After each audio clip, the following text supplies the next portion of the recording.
नमस्कार मित्रों, YouTube channel के इस खास वीडियो में मैं आप सभी का स्वागत करता हूं। काफ़ी लोगों के मन में उलझन होती है कि स्टॉक मार्केट से पैसा कैसे बनाया जाए, पैसा कैसे कमाया जाए। और इस उलझन को लेकर काफ़ी सारे YouTube के वीडियोज़ वो खंगालते रहते हैं। आजकल तो काफ़ी टीवी पर भी बहुत सारे वेबिनार्स आते हैं, बहुत सारे लोगों की सलाह वो लेते हैं। लेकिन यार एक उलझन मन में बरकरार रहती है कि मुझे कौन-सी ऐसी पढ़ाई करनी चाहिए, कौन सा ऐसा विषय की मुझे जानकारी लेनी चाहिए ताकि मैं मार्केट में पैसा बना सकूँ। मित्रों, इस उलझन को हम लोग आज आपका आप आपकी उलझन को सॉल्व करने की कोशिश करेंगे। तो आज के इस खास वीडियो का जो टाइटल है, वो बहुत ही खास है, फंडामेंटल वर्सेस टेक्निकल एनालिसिस। शुरू करते हैं मित्रों। पहला जो रास्ता है स्टॉक मार्केट से पैसा बनाने का, वो रास्ता है इनसाइडर ट्रेडिंग। और बहुत सारे लोगों की ये धारणा होती है कि बस जैसा इनसाइड न्यूज़ की वजह से, इनसाइड टिप्स की वजह से हम लोग मार्केट पैसा बना सकते हैं। अभी इनसाइडर न्यूज़ या टिप्स क्या होती है? मान लीजिए कि आपकी कुछ खास कॉन्टैक्ट्स है मिनिस्ट्री में या फिर आपके इंडस्ट्री में मैनेजमेंट के साथ कुछ पहचान है या आपको कुछ खास टिप है प्रोडक्ट के बारे में या सर्विसेज के बारे में, तो उसकी जानकारी अगर आपको पहले से है, तो आप पहले से हरकत में आके आपका ट्रेड आप इनिशिएट कर सकते हैं और मार्केट में पैसा बना सकते हैं। जैसा कि एक एग्जांपल के तौर पर मैं आपको बता रहा हूँ, ग्लेनमार्क फार्मा का जो एक हुआ था, अभी उन लोगों ने एक वैक्सीन मार्केट में रिलीज किया और जैसे ही मार्केट में उनकी न्यूज़ आई वैक्सीन रिलीज की, तो शेयर की प्राइस जो है, वो 20, 25, 30% तक मार्केट में बढ़ गई थी। तो ये जानकारी अगर पहले से आपको होती, तो आप पहले से लॉन्ग ट्रेड लेते और अच्छा खासा पैसा कमा सकते थे। तो ये जो जानकारियाँ होती है, ये एक तरीके से इंडिया में एक इलीगल ट्रेड भी माना जाता है। सेबी का काफ़ी सख्त रवैया इन ट्रेड्स के ऊपर होता है। इन इन सारी हरकतों के ऊपर सेबी का काफ़ी सख्त नज़रिया होता है। और ये जो जानकारी है इनसाइडर न्यूज़ जिसको हम बोलेंगे, या तो ये रिलायबल नहीं होती, आपका सोर्स कैसा है, इसके ऊपर वो सारा डिपेंड करता है। और ये जो जानकारी है, ये आपको बार-बार तो कभी नहीं मिलेगी। और ये जानकारी रिटेल इन्वेस्टर इन्वेस्टर तक पहुँचती भी नहीं है। तो ये जो ज़रिया है मार्केट में पैसा बनाने का, ये बिल्कुल हमारे काम में नहीं आएगा। तो दूसरा कौन-सा ज़रिया है, जिसके ज़रिए हम लोग मार्केट में पैसा बना सकते हैं? तो चलिए दूसरे मुद्दे की बात हम लोग अभी शुरू करते हैं। जैसे कि आप देख पा रहे हैं, फंडामेंटल एनालिसिस। फंडामेंटल एनालिसिस क्या-क्या है, ये हम लोग अगले स्लाइड में बिल्कुल देखेंगे। और तीसरा तरीका है दोस्तों, टेक्निकल एनालिसिस।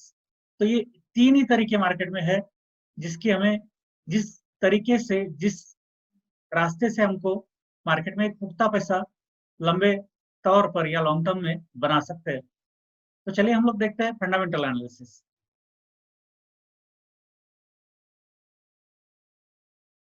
मित्रों, फंडामेंटल एनालिसिस के 2 हिस्से होते हैं। या तो क्वालिटेटिव एनालिसिस करके हम लोग पैसा बना सकते हैं और एक होता है क्वांटिटेटिव एनालिसिस। तो ये सारा डेटा हमें कलेक्ट करना है और उस डेटा का एनालिसिस करके हमें एक पुख्ता व्यू या फिर बेचना है या खरीदना है। ये 2 चीज़ें हमको फंडामेंटल एनालिसिस से मिलने वाली है। चलिए दोस्तों, हम लोग फंडामेंटल एनालिसिस के जो भी फैक्टर्स हैं उन सब की चर्चा अभी करेंगे। तो एक पहला जो अहम फैक्टर होता है, उसका नाम है फाइनेंशियल स्टेटमेंट्स। जैसा कि आप सबको जानकारी होगी, फाइनेंशियल स्टेटमेंट 3 हिस्सों में बँटता है। या तो हमारी बैलेंस शीट है, उसके बाद में प्रॉफिट एंड लॉस स्टेटमेंट है और उसके बाद आता है cash flow statement. Profit and loss statement तो हर 3 महीने बाद भी कंपनी अपने रिजल्ट्स डिक्लेयर करती है। तब भी आपको वो सब वो सब जानकारी आप सभी को मिल जाती है। दूसरा जो फैक्टर है दोस्तों, वो है यूएसडी आईएनआर, या जिसको हम बोलेंगे एक्सचेंज रेट। ये काफ़ी हद तक उन कंपनियों को प्रभावित करता है जो कंपनियाँ इम्पोर्ट और एक्सपोर्ट का के ऊपर उनका बिज़नेस निर्भर होता है। तीसरा जो फैक्टर है, वो मैनेजमेंट। मैनेजमेंट की क्वालिटी कैसी है? क्या मैनेजमेंट का ट्रैक रिकॉर्ड अच्छा है? क्या मैनेजमेंट सब मतलब कंसिस्टेंटली एक अच्छे ट्रैक रिकॉर्ड के साथ कंपनी को ग्रो कर रही है? और चौथा जो फैक्टर है वो है क्रूड ऑयल। क्रूड ऑयल एक बहुत ही ज्वलंत विषय है और ये काफ़ी सारे सेक्टर्स को प्रभावित करता है। और जैसे क्रूड ऑयल की भी कीमतें रात-दिन कम ज़्यादा होती रहती है। क्रूड ऑयल के ऊपर भी आपका ध्यान होना चाहिए एज़ अ फंडामेंटल एनालिस्ट। उसके बाद में आता है मार्जिन्स, बिजनेस के जो मार्जिन्स है, ये तो बिल्कुल तय है कि जो बिजनेस अच्छे खासे मार्जिन के साथ काम कर रहे हैं, वो इन्वेस्टर के लिए एक अच्छी वेल्थ क्रिएट करेंगे दोस्तों। प्रोडक्ट क्वालिटी अगर अच्छी होगी तो कंपनी मार्केट में टिक पाएगी, और प्रोडक्ट क्वालिटी का बेंचमार्किंग भी आप बाकी जो कॉम्पिटिटर कंपनियां हैं उनके अगेंस्ट कर सकते हैं। उसके बाद में आएगा कंपटीशन। कंपटीशन का एक अच्छा खासा उदाहरण हम लोगों ने ये पिछले 2-3 सालों में देखा। जब से जियो का लॉन्च हुआ, जब से जियो ने अपनी सर्विसेज स्टार्ट की, रिलायंस इंडस्ट्रीज का जियो एक प्रोडक्ट है। और जब से जियो ने अपने सर्विसेज लॉन्च किए, काफी प्लेयर जो नामी गिरामी प्लेयर इंडस्ट्री में थे, धाराशायी हो गए। और अभी तक केवल एयरटेल और आइडिया कुछ हद तक मार्केट में बचा हुआ है। तो दोस्तों, कंपटीशन का असर आप देख सकते हैं। जब कंपटीशन बहुत ज्यादा तगड़ी हो जाती है तो प्रॉफिट के मार्जिन्स बहुत थिन होने शुरू हो जाते हैं। बहुत छोटे मार्जिन्स के ऊपर कंपनियां काम करती है। चलिए अगला फैक्टर देखते हैं। उसके बाद आएंगे इंटरेस्ट रेट्स। जैसे कि आपको पता है, इंटरेस्ट रेट भी चेंज होते रहते हैं। हमारे देश की जो एपेक्स बैंक है, आरबीआई, वो रेट ऑफ इंटरेस्ट तय करती है लेंडिंग और बोरोइंग के। और रेट ऑफ इंटरेस्ट जो होते हैं वो भी कई सेक्टर्स की दशा तय करते हैं। चलिए दोस्तों, और एक फैक्टर के ऊपर हम लोग बात करेंगे। जैसे टैक्सेस होता है, गवर्नमेंट के टैक्सेस है, वो भी है। उसके बाद में गवर्नमेंट की पॉलिसीज है, गवर्नमेंट का इंटरवेंशन है। काफी से ज्यादा सेक्टर जो है वो इन गवर्नमेंट की पॉलिसीज से प्रभावित होते हैं। ग्लोबल मार्केट्स हम लोग पे आइसोलेशन में काम नहीं कर रहे हैं। आजकल हम लोग सारी ग्लोबल इकोनॉमी एक दूसरे के साथ में जुड़ी हुई है और एक दूसरे के ऊपर निर्भर करती है।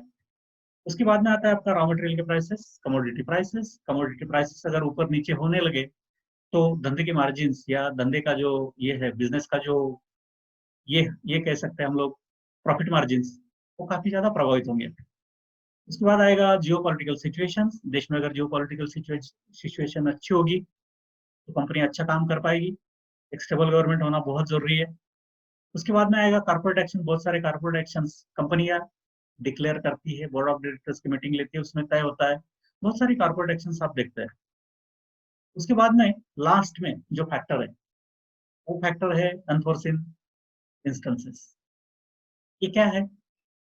मान लीजिए कि ऐसा कोई इंस्टेंस जिसकी वजह से, जो आपने कभी सोचा भी न था, उस फैक्टर की वजह से आपका जो बिजनेस है वो इम्पैक्ट हो रहा है। जैसे कि आजकल हम लोग सभी कोरोना या फिर कोविड-19 के एपिडेमिक से सभी लोग प्रभावित है, सभी बिजनेसेस प्रभावित है। और एक धंधे को एक अच्छा खासा सेटबैक या अच्छी खासी चोट इस महामारी की वजह से दिखाई दे रही है। ओके, तो मित्रों, इतने सारे factors as a fundamental analyst, इन सब का ज्ञान आपको होना जरूरी है।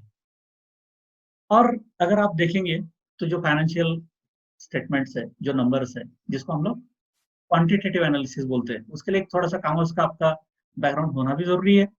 और इतने सारे कई फैक्टर्स है कि ये भी हो सकता है ना कि आप अगर फंडामेंटल एनालिसिस कोई स्टॉक का, मार्केट का कर रहे हो, तो सारे फैक्टर आप एक साथ ना लो, कुछ फैक्टर्स को आप नजरअंदाज कर दो, तो ये भी अच्छी खासी एक संभावना किसी भी एनालिस्ट के साथ में है। और एज अ रिटेल इन्वेस्टर, इन सारी इन सारे फैक्टर्स की जानकारियां हमको कम ही होती है। मित्रों, बहुत सारे ड्रॉबैक्स इस फंडामेंटल एनालिसिस के हैं। और जैसे कि ये जो सारे फैक्टर्स है, इनको एनालाइज करने के लिए आपको 3 चीजें चाहिए। या तो आपको डेटा चाहिए, और उसके बाद में टाइम चाहिए, और उसके बाद स्किल्स चाहिए। और ये स्किल्स अमूमन एज अ रिटेल इन्वेस्टर हमारे पास नहीं होते, और हम लोग टुकड़ों टुकड़ों में इसका एनालिसिस करते हैं। और इसका ये भी कई बार हो जाता है कि हम लोग कुछ फैक्टर्स इसमें से मिस कर जाए या फिर इंटरप्रेट करने में गलती कर जाए, तो ये काफी हद तक इसकी संभावना है। तो और ये भी कई बार होता है कि जो 2 या 3 फंडामेंटल एनालिस्ट है, उनकी अलग अलग राय होती है। ये काफी सब्जेक्टिव है। काफी सारे ब्रोकिंग हाउसेस, उनके रिसर्च रिपोर्ट आते हैं, ये लंबे चौड़े पन्ने होते हैं, उसमें डायग्राम्स होते हैं, पाई डायग्राम्स, फलाना डायग्राम, ये स्टेटमेंट। तो ये सारी चीजें हमको देखने में मिलती है।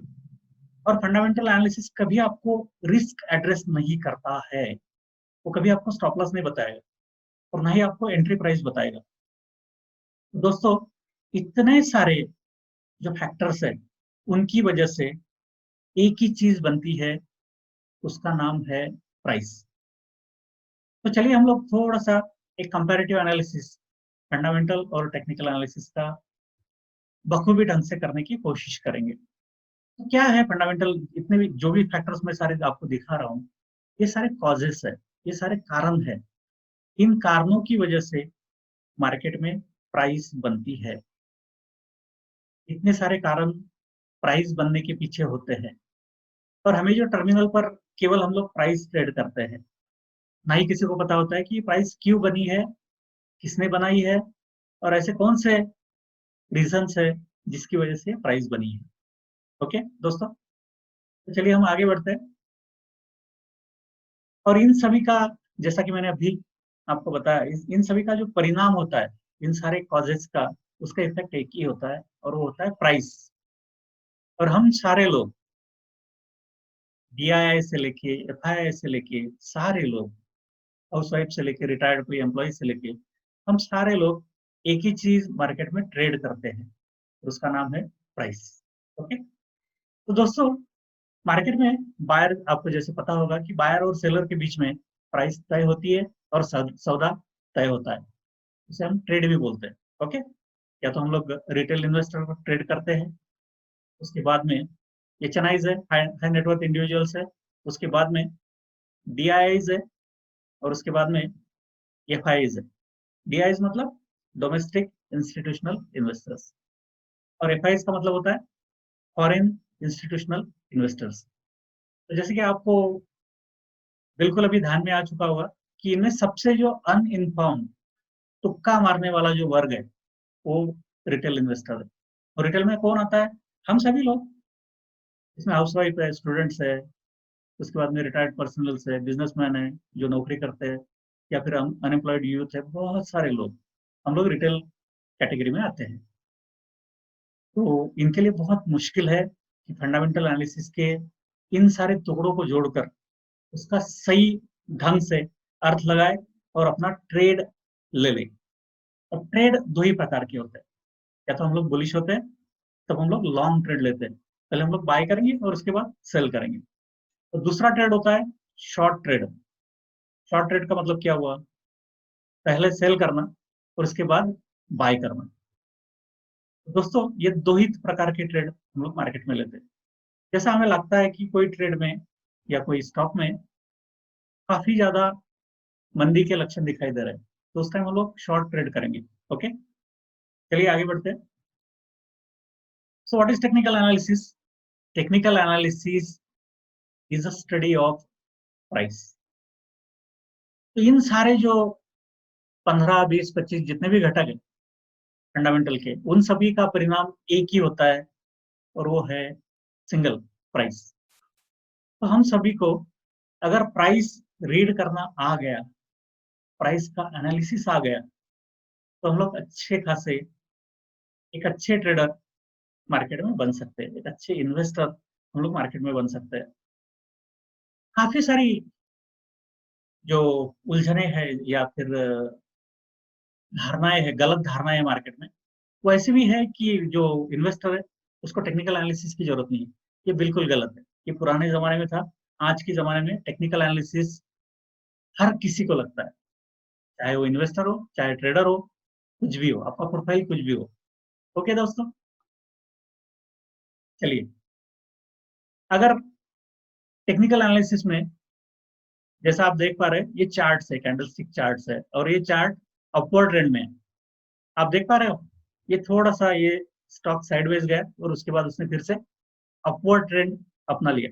ओके, तो अगर कोई कंपनी अच्छा कर रही है, if it is really fundamentally good, so prices will go up like this in zigzag manner. It will go in a uptrend. Okay, so technical analysis आपको सिंपली बता देगा कौन कौन सी कंपनी अच्छा कर रही है और कौन सी कंपनी बुरा बुरा कर रही है। चलिए, अभी जो कंपनियां बुरा कर रही है, जो कंपनी बुरा परफॉर्म कर रही है, उस कंपनी का डाउन ट्रेंड शुरू हो जाता है। और इसके उदाहरण आप सबको पता है, येस बैंक है, DHFL है, आरकॉम है, बहुत सारी कंपनियां जो पिट चुकी है, बिजनेस में पिट चुकी है। इंडिया बुल्स हाउसिंग है, टाटा मोटर्स भी काफी पिट चुका था, अभी थोड़ा सा स्टेबल हो रहा है टाटा मोटर्स। ओके, तो आपको केवल ट्रेंड देख के कौन सी कंपनी अच्छा कर रही है, बुरा कर रही है, ये आपको टेक्निकल एनालिसिस के चार्ट्स बखूबी बता देते हैं। मान लीजिए कि मारुति का स्टॉक है और मारुति का ट्रेंड है, और मारुति में आप केवल ट्रेंड देखकर, ट्रेंड का आइडेंटिफिकेशन करके भी अच्छा खासा पैसा कमा सकते हो। हालांकि आपको ये जानकारी नहीं कि मारुति कौन सा प्रोडक्ट बना रही है, जैसे वेपर्स बना रही है, बाकी क्या बना रही है आपको कोई कोई लेना देना नहीं है। केवल कंपनी की साइज थोड़ी सी बड़ी होनी चाहिए और कंपनी अच्छा कर रही है, ये प्रिंट होके आएगा चार्ट्स पर, और आपको केवल ट्रेड करना है प्राइस, दैट्स इट। ओके, चलिए हम लोग अभी थोड़ा सा डिफरेंस देखते हैं और एक कंपैरेटिव, एक स्टडी करने की कोशिश करेंगे फंडामेंटल और टेक्निकल में क्या डिफरेंस है।